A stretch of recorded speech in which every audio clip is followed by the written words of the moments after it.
João capítulo 15, nós vamos ler o verso 12 ao 14. E o meu mandamento é este, que vos ameis uns aos outros assim como eu vos amei. Ninguém tem maior amor do que este, de dar a alguém a sua vida pelos seus amigos. Vós sereis meus amigos se fizerdes o que eu mando. Amém? Feche os seus olhos, peça para que o Senhor fale com você neste momento. Igreja, no versículo 12, que foi o primeiro versículo que nós lemos, ele fala assim, ó: o meu mandamento é este. Nós todos temos um mandamento, nós todos temos algo a cumprir, algo a fazer.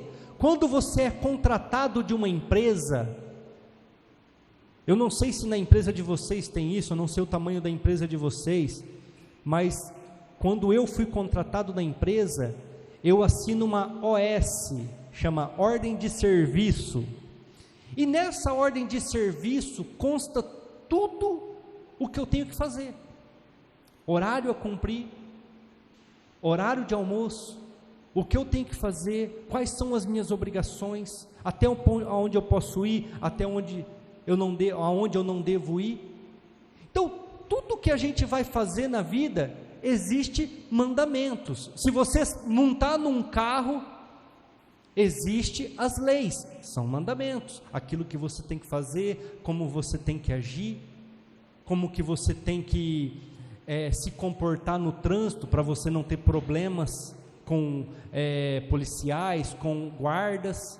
No casamento, existem os mandamentos do casamento, para você ser abençoado, para você conquistar as coisas que Deus tem para um casamento. Tudo existe um mandamento, e aqui não é diferente. Jesus fala assim: o meu mandamento é este. Nós temos um mandamento, nós temos algo para cumprir. Jesus fala assim, que vos ameis uns aos outros assim como eu vos amei. Então ele está falando assim, ó, que amar as pessoas como eu amei. Ele está falando assim, ó, que vocês possam fazer aquilo que eu fiz. Querendo ou não, ele está dizendo de uma forma bem simples: vocês acham difícil amar os amigos, mas eu consegui. Eu amei Judas, que me traiu. Eu amei Pedro, que era bipolar, que me abandonou. Eu amei. Eu amei aqueles que tentavam me condenar e me prender a todo momento, fariseus e saduceus. Eu amei. Então aquilo que vocês dizem que é difícil, eu fiz. Eu vim aqui para mostrar para vocês que é normal, dá para cumprir, é uma condição que dá para fazer. Então que vocês possam amar. E ele fala assim, como eu amei. O que é o eu amei, irmãos? É um amor sacrificial. O que é um amor sacrificial? Muitas vezes, para amar a pessoa, eu vou ter que esconder o quê? Os seus defeitos, sim ou não? E vou ter que maximizar, ou seja, fazer aparecer as suas qualidades. Às vezes as pessoas vêm em mim e falam assim, pastor, mas aquela pessoa é assim, assim, assim. E eu falo, você acha que eu não sei? Eu sei que ela é assim. É só você olhar para ela, é só você falar com ela, você sabe que é assim. Mas para que eu vou ficar olhando isso? Para mim desanimar da pessoa? Mas ela é boa nisso, ela faz aquilo, ela é boa naquilo lá. Vamos olhar esta parte. Vamos nos atentar a essa situação. Então quando Jesus fala assim, ó, o meu mandamento é este, que vocês amem os seus amigos como eu amei, ele está falando assim, ó, eu tive que fazer isso. Nem todos eram fiéis, nem todos eram honestos, nem todos eram 100% comigo, nem todos obedeciam 100% aquilo que eu falava, mas eu amava cada um deles. Eu andei com cada um deles, eu suportei cada um deles. Irmãos, às vezes nós erramos por querer pessoas perfeitas. Às vezes nós erramos por querer amizades perfeitas, e eu vou falar onde nós erramos. Nós não somos perfeitos, nós temos um monte de dificuldade, um monte de problema, um monte de situaçõezinhas chatas que incomodam as pessoas. Nós somos malas, mas exigimos dos outros perfeição, mas exigimos dos amigos que sejam perfeitos. Exigimos da pessoa aquilo que nós não conseguimos dar. Exigimos da pessoa aquilo que nós não somos capazes de realizar. Mas queremos o melhor. Jesus está falando assim: nunca exigi nada de ninguém. Pedro me negou 3 vezes. Pedro largou o evangelho de pescador de homens para voltar a pescar. É só vocês lerem João capítulo 22, eu fui lá resgatar ele. Judas me traiu com um beijo e eu o chamei de amigo. As pessoas que me crucificaram, eu pedi para que Deus perdoasse elas, porque elas não sabiam o que estavam fazendo. A pessoa que me furou o meu lado, para saber se eu estava morto com uma lança, eu permiti o arrependimento dele naquele momento, e ele confessou e foi salvo. A pessoa que foi crucificada comigo, uma à minha direita, outra à minha esquerda, eu dei oportunidade para os dois de serem salvos nos últimos momentos de vida deles, e um estava com Jesus ao seu lado, depois da morte, porque Jesus perdoou os seus pecados e o salvou. Irmãos, nós estamos vivendo um momento que, se eu der uma arma para vocês carregada, e vocês acabar de sair de um culto desse, e uma pessoa trancar vocês na rua, ou xingar vocês, vocês vão pregar bala nele, de tanto ódio, de tanta mágoa que está no nosso coração, de tanta dificuldade que o inimigo tem acrescentado a cada dia, através de músicas, através de situações, através de entretenimento. Nós ficamos felizes em ver quando um ladrão é assassinado, ficamos felizes em ver quando dá errado um assalto e o ladrão morre ali naquele momento. Ah, pastor, mas tem que morrer mesmo. Não estou aqui discutindo isso, não é o tema da ministração, e acredito que cada um colhe aquilo que plantou, são consequências, mas eu estou dizendo o tanto que o coração das pessoas estão cheios de ira, de mágoa e de ódio, não conseguem mais suportar uns aos outros. Irmãos, esse capítulo 15 de João, quem conhece um pouco de Bíblia, já estudou um pouquinho, sabe que são as últimas instruções de Jesus antes de ser preso e crucificado. Ele está falando assim para mim e para você no século 21, ou seja, 2022 anos depois da sua morte. Não mudou nada, não mudou nada. Tem que continuar amando as pessoas. Mas pastor, é porque a pessoa me roubou, a pessoa me traiu, a pessoa... Irmãos, sabe por que te roubam? Porque você tem. Sabe por que te roubam? Porque nós vivemos uma época onde a nossa vontade, os nossos desejos é ajuntar tesouros na terra, onde a traça e a ferrugem corroem, e os ladrões minam e roubam. É isso que está lá em Mateus 6. É porque nós não estamos juntando tesouros no céu, nós estamos juntando tesouros na terra, e aí rouba mesmo. Colocamos e gastamos 5, 10, 14 mil reais, chega o preço, em celular.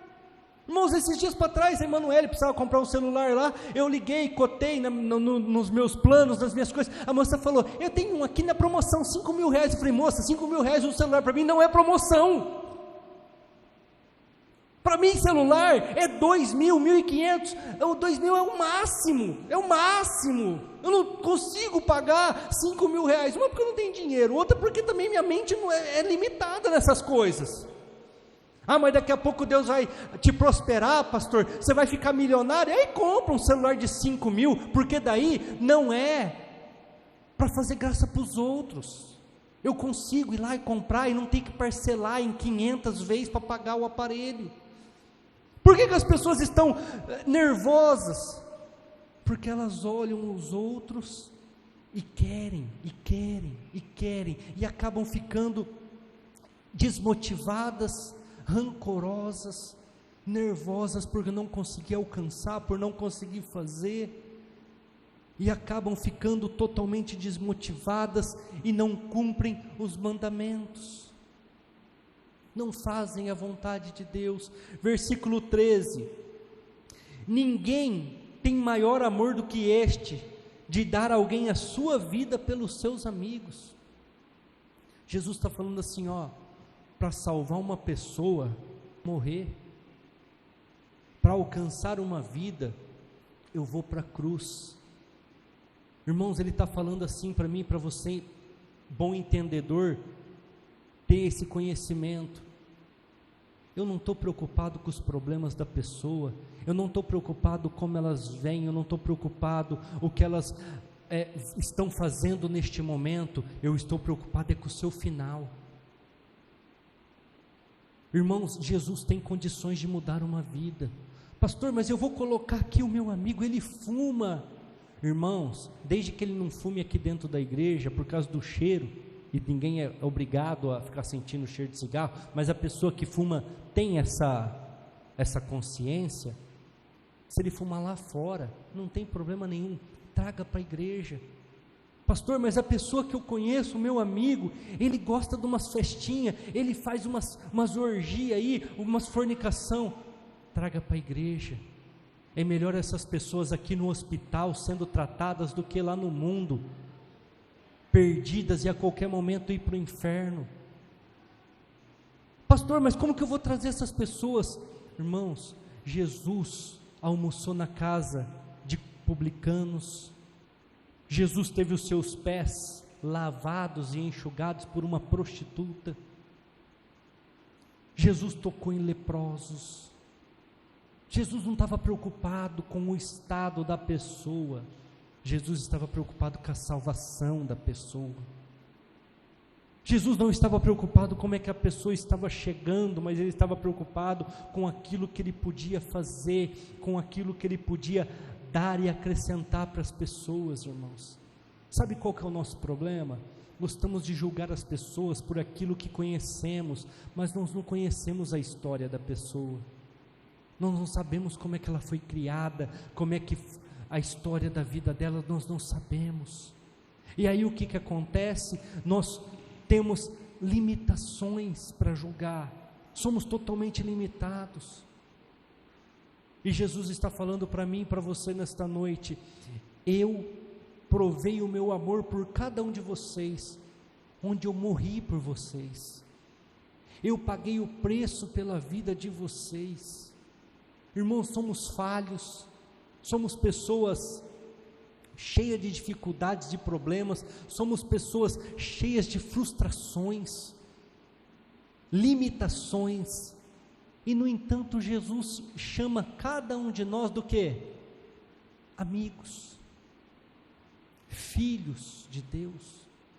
Ele nos deu o direito de sermos adotados pelo próprio Deus, com as nossas falhas, com as nossas dificuldades. É isso que somos salvos pela graça. Ou seja, Ele não olha as nossas dificuldades, Ele não olha os nossos defeitos, Ele olha para o sacrifício que o Filho dele fez. Mas nós olhamos para as dificuldades, nós olhamos para aquilo que a pessoa é falha. É errado fazer isso, igreja. Às vezes você pode estar pensando assim: pastor, mas você faz isso porque você é pastor, como você disse aí, há 15 anos, você é convertido há 22 anos, é por isso que faz isso. Irmãos, eu trabalhei 14 anos numa empresa de RH, onde eu contratava e mandava embora. E irmãos, eu fazia de tudo para um funcionário não ser mandado embora. Eu orava para que Deus desse condições da empresa faturar, para que ninguém fosse mandado embora, e se tivesse uma pessoa dando trabalho em algum departamento, eu conversava, eu tentava mudar de lugar, como eu mudei várias pessoas de lugar, de departamento, para poder não bater de frente às vezes com um gerente, para poder amenizar a situação, e a pessoa continuar lá, para poder achar um lugar para a pessoa. 14 anos, e você acha que eu era convertido? Eu era convencido. Às vezes eu olho para trás, para a minha vida, e eu falo: Senhor, eu acho que o Senhor já me separou desde o ventre, porque sempre foi assim. Nós não podemos ficar olhando para as dificuldades das pessoas. Elas têm dificuldades? Têm, mas elas têm também coisas boas para te acrescentar. Jesus fez isso, igreja. Se Jesus olhasse para mim, para você, para cada um que está aqui nesta igreja, e eu falo até por mim, que sou pastor, ele não se entregaria na cruz. Se ele falasse assim, eu vou ponderar se o pastor Júnior é digno que eu morra na cruz, ele não morreria na cruz, porque eu não sou digno.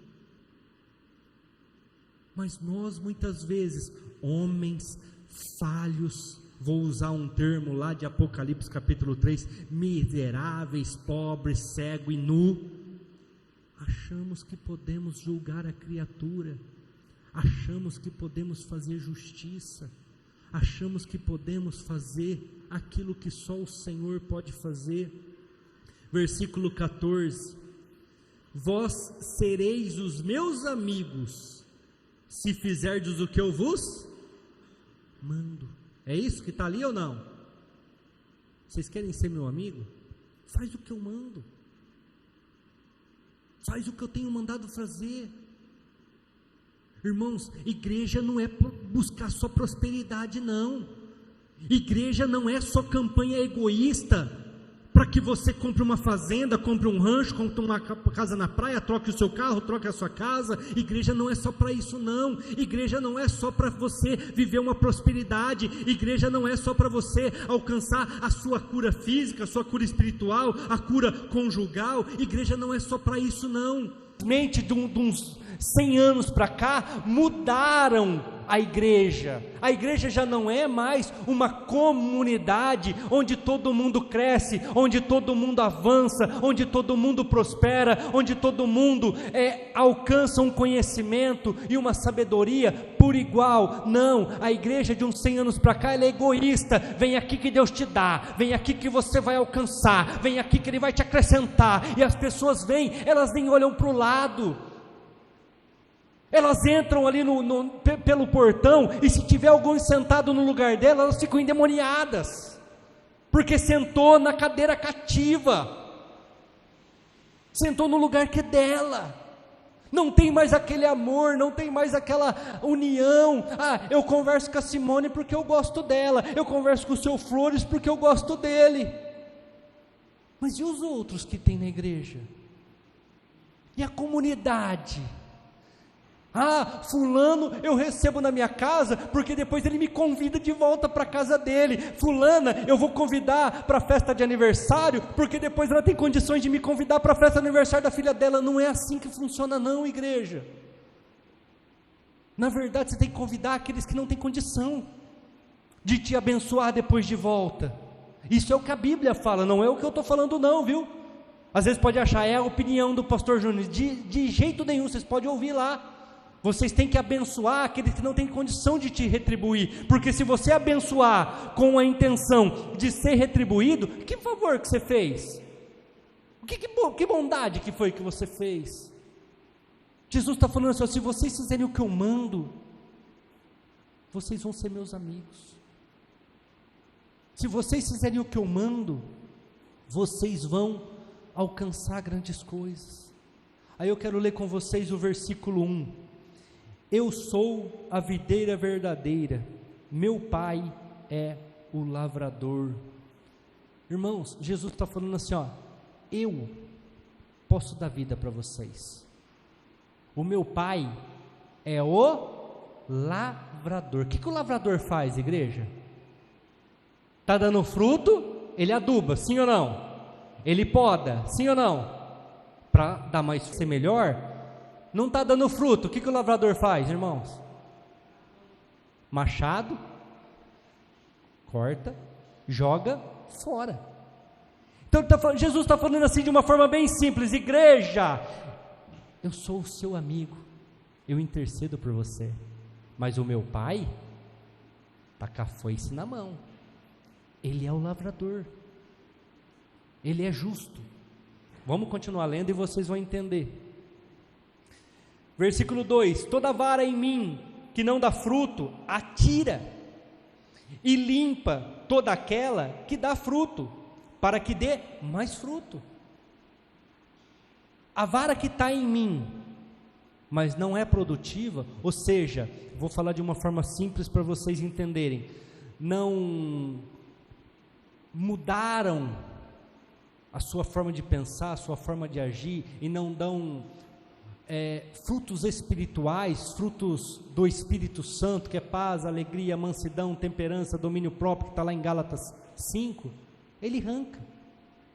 Agora, a que dá fruto, ele poda para que dê mais fruto, ele aduba para que seja melhor, ou seja, ele nos ajuda a crescer, ele tira aquilo que é desnecessário, ele tira aquilo que está te atrapalhando, ele tira toda a tua solidão, ele tira todo o teu desespero, todo o teu medo, ele vai lá no íntimo, no mais profundo do seu coração, limpa tudo aquilo que está atrapalhando, ele vai podando aqueles galhos que estão já atrapalhando ali o crescimento, para que você cresça mais, para que você avance mais. Igreja, nosso espaço aqui não é grande, se Deus mandar aqui 200 pessoas, nós vamos precisar arrumar um espaço um lugar com maior espaço para colocar as pessoas. O nosso coração é assim, se nós não abrirmos espaço, jogando fora aquilo que já não ajuda mais, aquilo que já não nos traz mais benefício nenhum, Jesus não consegue colocar coisas boas e coisas novas. Nós precisamos aprender a crescer. Versículo 3: vós já estáis limpos pela palavra que vos tenho falado. Ele está falando assim para mim e para você que está na igreja, eu já te dei conhecimento, você sabe o que é certo e o que é errado, você consegue discernir, está dentro de você o que eu coloquei, chamado Espírito, e nós chamamos isso de consciência, e ele te fala o que você tem que fazer e como você tem que fazer. Eu já dei para vocês isso, já conquistei na cruz o direito de vocês optarem, já consegui isso para vocês, mas muitas vezes nós temos negligenciado. Por quê? Porque nós temos ido conforme o mundo, nós temos ido conforme as pessoas, as massas. Tanto é que o mundo está assim, que hoje nós temos algumas novas tendências, fake news, nego posta mensagem enganosa, mensagem que não são verdadeiras, para as massas irem atrás, sem conhecimento, sem saber se é verdade, sem tirar a informação, eles vão seguindo tudo aquilo lá. Irmãos, nós somos assim, nós somos levados pela televisão. Fake news é novo para nós hoje por causa da internet, mas somos, como que eu posso falar? Iludidos e conduzidos há anos pela televisão. Eles pregam o que eles querem, eles falam o que eles querem. Aí quer dizer, implantando as coisas na nossa mente, para que a gente ache normal. Aí você lê na Bíblia, a Bíblia fala assim: e no final dos tempos serão tempos trabalhosos, tempos dificultosos, teremos uma nova Sodoma e Gomorra. Como é que foi o fim de Sodoma e Gomorra, igreja? Fogo. Por quê? Eles queriam transar até com os anjos. Até com os anjos eles queriam ter relações homossexuais. Só você lê, não é eu que estou falando não, viu, igreja? Eu não sou homofóbico, essas coisas. Não, lê, é a Bíblia. Eu estou falando aquilo que está na Bíblia. Ah, pastor, mas eu tenho um casal que é assim e tal. Não desprezem eles, irmãos. É como eu disse, não é o que importa, não é o começo, mas é o fim. Eles têm chance de se arrepender. Jesus morreu também por eles. Eles têm opção. Eles podem ser salvos. Jesus fala assim para os fariseus e para os saduceus que estudavam e escreviam a Bíblia: enquanto vocês não aceitam, as meretrizes têm entrado, os cobradores de impostos têm entrado, os leprosos têm entrado no reino dos céus. Ou seja, muitas vezes essas pessoas estão até melhor que nós, porque elas não têm conhecimento, e a hora que elas conhecem, elas podem largar tudo e aceitar com um coração quente diante do Senhor e ser salvo. E muitas vezes a igreja de hoje está uma igreja morna, uma igreja dificultosa. Versículo 4 e 5: estais em mim e eu em vós, como a vara de si mesma não pode dar fruto se não estiver na videira, assim também vós, se não estiverdes em mim. Eu sou a videira, vós as varas. Quem está em mim e eu nele, este dá muito fruto, porque sem mim nada podereis fazer. Irmãos, o que é estar em Cristo? O que está aqui? Ele está falando assim, ó, não é a folha que sustenta a árvore, é o tronco que sustenta a folha. Se a folha estiver em mim, ela fica verdinha.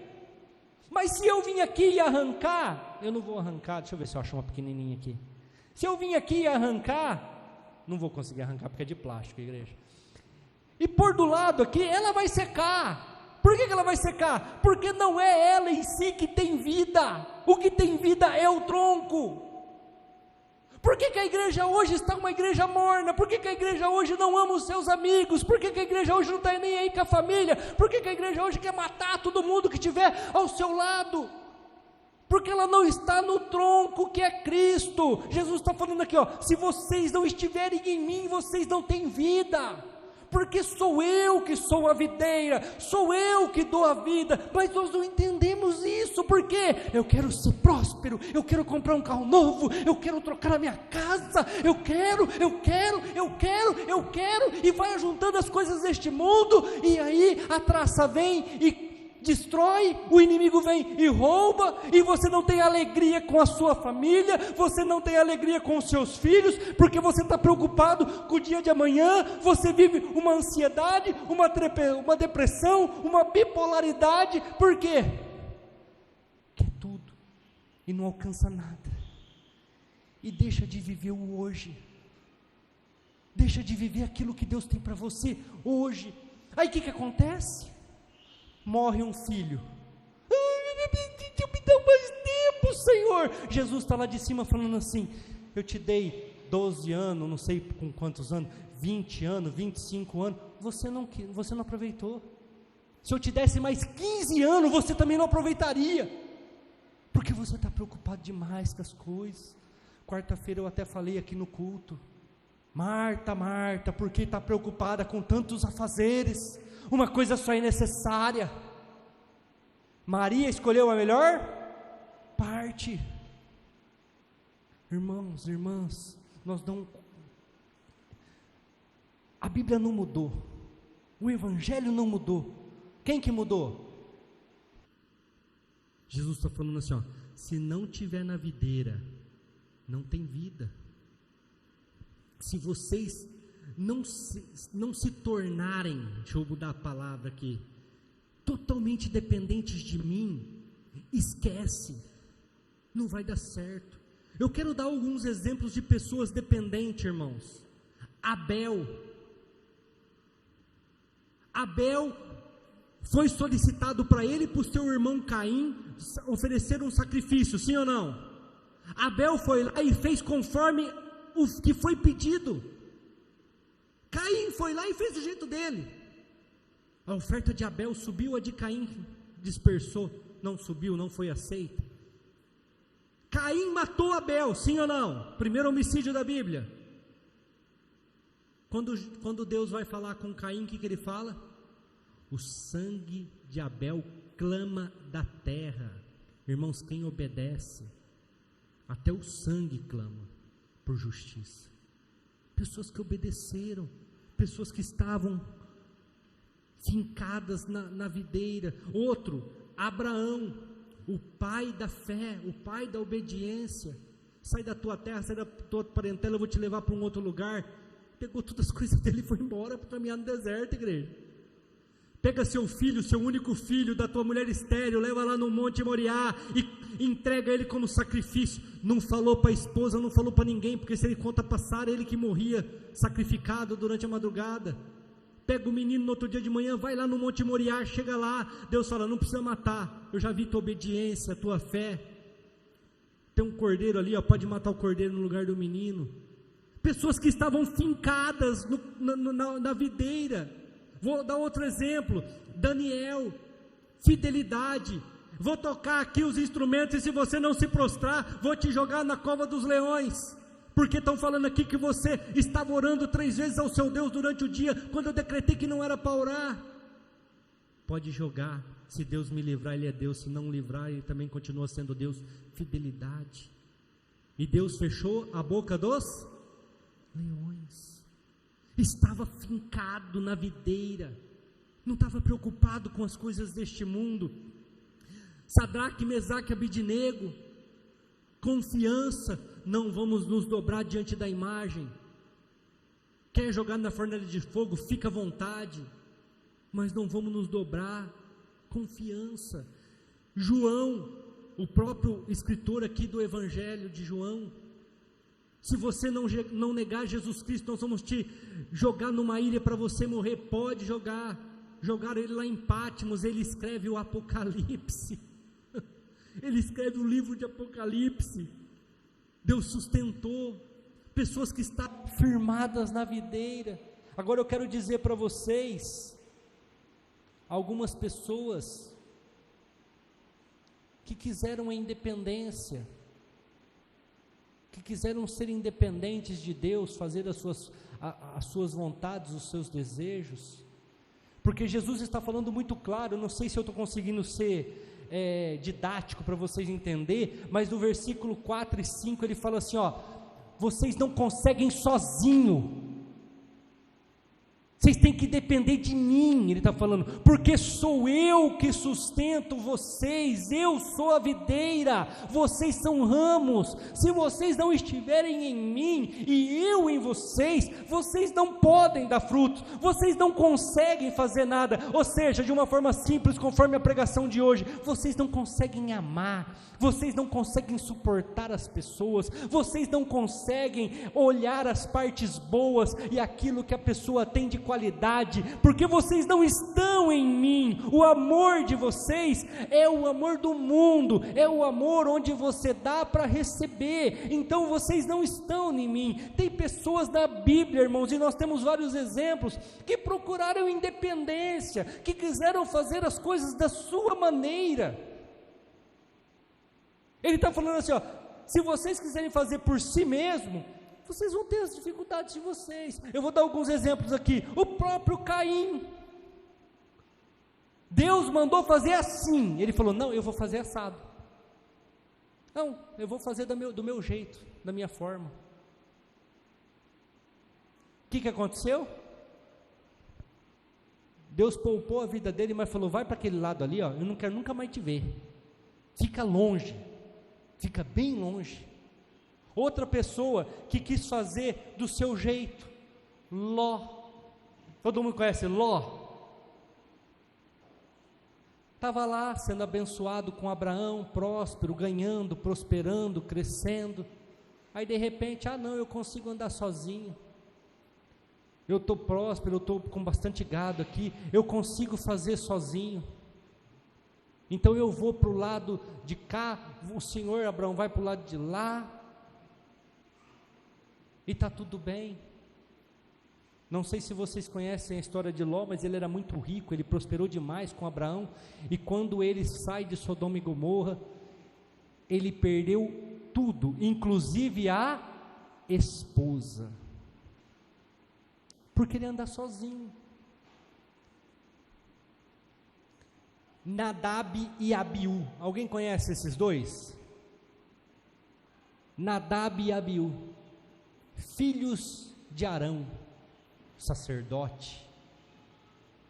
Eles serviam no templo, na tenda, né? Não era templo naquela época, era tenda. Só que o único que podia levar o fogo até o altar, o único que podia pegar, deixa eu pegar aqui alguma coisa para vocês verem, aqui. O único que podia pegar o incensário com fogo e levar até o altar e acender o incensário do templo, da tenda, era Arão. O único que estava autorizado a fazer a oferta de fogo era Arão. Mas um dia, não sei o que passou na cabeça daqueles dois alienados, Nadab e Abiú, hoje nós vamos oferecer o sacrifício de fogo, hoje somos nós que vamos fazer. Então vem os dois, miolo mole, com o incensário, que só Arão podia levar, chegam diante do altar do Senhor, para oferecer o fogo, e a hora que a Bíblia fala que eles colocam o fogo, o que acontece, igreja? Alguém já leu? O fogo sai do altar e consome os dois, matou os dois. E sabe como é chamada essa passagem na Bíblia, igreja? Alguém lembra? Fogo estranho, ou seja, não era Arão que estava levando o fogo, era um estranho. Pastor, mas os próximos sacerdotes seriam ele. Exato, mas não era a hora deles, não era o momento deles, mas quiseram sair da videira que sustenta e fazer a vontade deles. Não, eu vou fazer do meu jeito, eu vou fazer o que eu acho que eu tenho que fazer, o que eu acho certo. Fogo estranho, morreram, perderam a vida, hoje são conhecidos por ter levado fogo estranho para o Senhor. Outra pessoa também, que quis ser independente, quis sair da videira, e achou que ia conseguir fazer tudo aquilo que fazia, Sansão. Todo mundo conhece Sansão? Não, eu posso tocar em coisa morta, eu posso beber vinho, eu posso me prostituir, eu posso até falar para Dalila que é só cortar meus cabelos, porque eu sou forte, eu conquistei muitas coisas, muitas vitórias. E a Bíblia fala, e não sabia ele que o Espírito do Senhor já tinha, e perdeu os dois olhos, foi cegado, colocou ele para mover o moinho, ficou amarrado, até que Deus teve misericórdia dele, e de uma forma que ele matou também filisteus, que era o que ele foi chamado, o mandamento para ele, mas também morreu na mesma situação. Outra pessoa, que também quis andar independente, Saul, o rei Saul, o primeiro rei de Israel. Deus fala, vai lá nos amalequitas lá, e aniquila tudo. Aí Samuel chega e fala assim, eu estou ouvindo umas ovelhas, estou vendo o rei Agag ali, por que ele está fazendo aqui em Israel? Não era para destruir tudo lá? É que nós trouxemos para oferecer um sacrifício ao Senhor. Aí Samuel fala, irmão, teria Deus mais prazer em ofertas e sacrifícios do que na tua obediência? É melhor obedecer do que sacrificar. Pessoas que acharam que podia andar de qualquer jeito, independente, fazer de qualquer forma. Outra pessoa, para a gente encerrar essa parte aqui de não estar na videira, Judas Iscariotes. O que ele fazia com a bolsa de dinheiro, igreja? Roubava. O que ele achava do Senhor Jesus? Que Jesus ia liderar um exército, sendo que Jesus toda hora falava, eu não sou desse reino, aqui não é meu reino, mas ele não estava na videira. Aí ele vai lá e entrega Jesus por 30 moedas de prata, e alguns estudiosos, alguns rabinos dizem que ele fez isso para que Jesus se levantasse como um rei dos exércitos mesmo, e destruísse todo aquele domínio de Roma, e consequentemente Israel voltasse a liderar, voltasse a ser a nação que era. Não conhecia as escrituras que falam que Jesus se entregaria que Jesus seria crucificado, que Ele morreria, ressuscitaria ao terceiro dia. Irmãos, está tudo escrito na palavra de Deus. Eu não sei se vocês sabem, mas o dia que nós estivermos diante do Senhor, Ele vai falar, se você errou é porque você quis, porque está tudo escrito. Até os tempos, esse negócio de guerra, rumores de guerras, essas pestes, essas pragas, às vezes eu estou vendo, pastor, vai morrer 700 mil pessoas no mundo, morreu. Falei, a Bíblia fala que vai morrer 1/3 da população, ou seja, vai morrer 2 bilhões de pessoas, está escrito. Eu vou contra o que está escrito, igreja. Ah, mas morreu meu parente, mas eu vou fazer o quê? A única coisa que a gente sabe na vida, está escrito lá em Gênesis 3,19, saiba de uma coisa, homem, tu és pó e ao pó voltarás. A única coisa que eu tenho certeza na minha vida é que um dia eu vou morrer. Eu tenho lá o diabetes, o negócio, os outros vêm, não pode comer isso, não pode comer aquilo. Eu falei, deixa eu comer e morrer feliz, gente. Eu vou morrer, um dia eu vou morrer. Eu não vou ficar preocupado com a minha vida, porque eu sei que a única coisa que vai acontecer um dia é que eu vou morrer. Eu preciso estar preocupado com a minha salvação. Judas estava preocupado com o domínio romano ali, foi lá, entregou Jesus, fez tudo errado, e depois se enforcou, depois ele morre enforcado, tira a sua própria vida, se suicida. Igreja, se nós não estivermos no Senhor, na videira nós vamos secar. Versículo 6, se alguém não estiver em mim, será lançado fora, como a vara e secará, e os colhem e lançam no fogo e ardem. Sabe o que é isso daqui? Inferno. Ele está falando assim, ó, se não estiver ligado em mim, na videira, vai ser colhido, vai ser arrancado, vai ser jogado de lado, e vai ser posto para queimar. O Suter sempre está comigo nas orações ali em cima de intercessão, e a minha oração, eu já deve ter escutado até eu orar, porque eu oro alto, eu sempre falo isso. Me arrumou um galho aqui, ó. Vou deixar esse galho aqui, a semana que vem nós vamos ver como é que vai estar a situação deles, tudo bem? Vocês vão ver o que é um galho fora da videira, fora do tronco, vocês já sabem, mas nós vamos ver claro o que acontece. E voltando ao raciocínio aqui com o Suter, uma das minhas orações, não é sempre que eu oro, mas sempre que eu lembro eu peço, eu falo, Senhor, não me lances fora, não me lances fora, que eu nunca seja uma pessoa que o Senhor vai olhar para mim e não vai ter mais objetivos para mim, não vai ter mais planos para mim, não vai ter mais algo para mim fazer para que eu seja lançado fora, que eu nunca seja deixado de lado. Mas muitas vezes as pessoas, irmãos, elas estão vivendo esse século 21, um século mentiroso, um século de fake news. Hoje a Simone estava me mostrando no Instagram dela, olha aqui, Ju, olha aqui, o jeito que o cara ganha dinheiro, 39 mil curtidas no vídeo dele, 1.700.000 pessoas inscritas. Aí ela me mostrou se você chegar num lugar e sentir um cheiro estranho, um fedor, é porque tem uma maldição na sua vida, é uma maldição em tal lugar. Eu vou orar para você, eu vou declarar a sua cura, eu vou declarar a sua libertação. E no final do vídeo, deixa o seu like, compartilhe com aqueles que precisam, deixa as estrelinhas, que agora tem isso também, né, para você ganhar lá o dinheiro. Eu falei, gente, olha como que está a igreja, não tem mais contato, não tem mais comunidade. As comunidades agora são no Instagram, são no Facebook, são virtuais, não estão mais na videira. É por isso que nós temos essa igreja fraca, essa igreja morna, essa igreja difícil de lidar. Não tem mais amor pelas pessoas, não tem mais amor pelo vizinho, pelas vidas, não tem mais amor.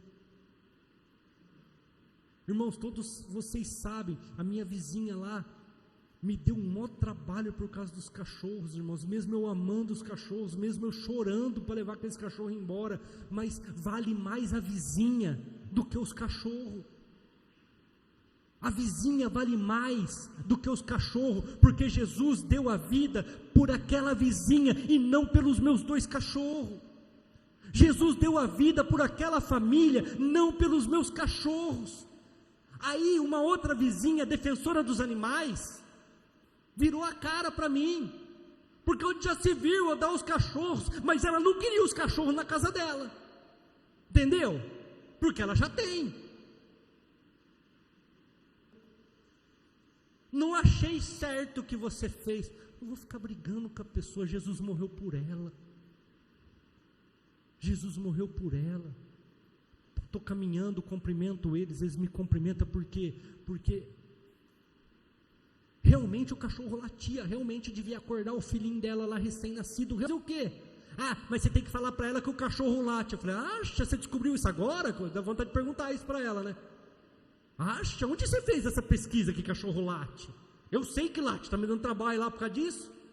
Se não latisse, fiz tudo o que podia, igreja, tudo o que podia. Eu ungi, eu orei, eu levei para castrar, porque me falaram que se castra o cachorro melhora, mas não melhorou não, e teve que sair daquela situação. Irmãos, nós precisamos entender que Jesus pagou o preço por aquelas pessoas que você quer matar. Jesus pagou o preço por aquelas pessoas que você odeia. Jesus pagou o preço por aquelas vidas que hoje estão aí perdidas por causa da situação da igreja, por causa de tudo aquilo que nos levou, e nós muitas vezes não temos feito nada, nós muitas vezes temos errado. Versículo 7, o grupo de louvor já pode vir aqui à frente. Se vocês estiverem em mim, e as minhas palavras estiverem em vós, pedireis tudo o que quiserdes, e vos será, o quê? Feito. Pastor, mas eu pedi uma casa nova, até agora não foi dado, eu pedi um carro novo e não veio. Será que essa é a vontade de Deus para a sua vida? Será que isso que Deus quer para a sua vida? Pede para Ele sabedoria, pede para Ele conhecimento, pede para Ele fé, pede para Ele confiança, pede para Ele saúde, pede para Ele domínio próprio, para você saber lidar com as situações. Eu tenho certeza que tudo vai ser te dado, tudo vai ser te acrescentado.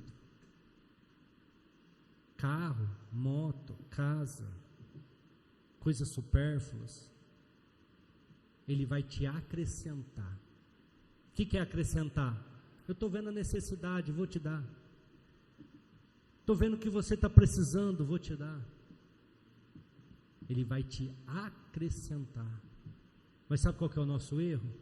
Nós pedimos aquilo que não é a vontade de Deus.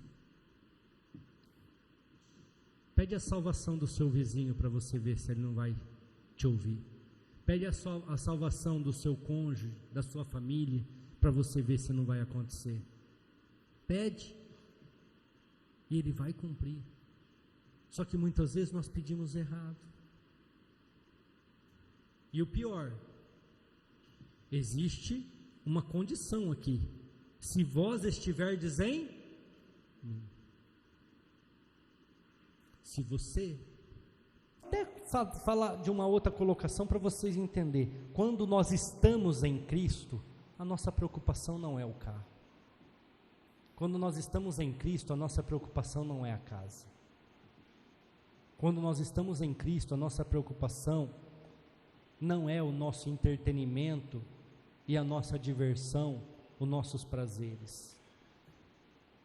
Quando nós estamos em Cristo, nós queremos ser melhores homens, melhores na sociedade, melhores amigos, melhores cônjuges, melhores pais. Quando nós estamos em Cristo, nós queremos ser dizimistas fiéis. Quando nós estamos em Cristo, nós queremos ajudar a obra. Quando nós estamos em Cristo, o nosso prazer é em fazer a vontade do Senhor e não a nossa. Quando nós estamos em Cristo, quando nós estamos na videira que nos sustenta, o eu, sai de lado, o eu vai para longe e acaba ficando a dependência, como nós falamos aqui em cima agora há pouco. Eu sou a videira, eu dou sustentação para vocês. Ou seja, quando nós estamos em Cristo, nós somos totalmente dependentes dele, nós somos totalmente dependentes daquilo que ele vai fazer e da sua operação. Mas quando nós não estamos, quando nós somos arrancados, aí nós temos que sustentar e nós não conseguimos, porque a vida está no tronco e não nos galhos, a vida está na videira e não nos ramos, mas nós não entendemos. Nós queremos viver do nosso jeito, da nossa maneira, nós queremos fazer da forma que nós achamos. Irmãos, hoje é dia de ceia, está aqui o corpo e o sangue de Jesus, para daqui a pouco nós participarmos conforme Ele mandou, conforme Ele nos ensinou. Um monte de gente não veio para o culto, um monte de gente não está na igreja. Por quê? Porque não estão na videira, estão vivendo da forma que acham. Não, eu tomo a semana que vem, eu tomo na quarta. Isso eu também acho que não é um problema, mas eu falo assim: aonde está a sua prioridade? Mas muitas vezes, irmãos, as nossas prioridades são outras. As nossas prioridades são as nossas necessidades. Mas eu estou com uma necessidade, eu preciso disso, eu preciso daquilo, porque nós não estamos na videira, estamos longe da videira. Aí o que acontece? A nossa vontade, os nossos desejos ficam mais aflorados, nós temos mais necessidades. Se coloque de pé, igreja, vamos orar.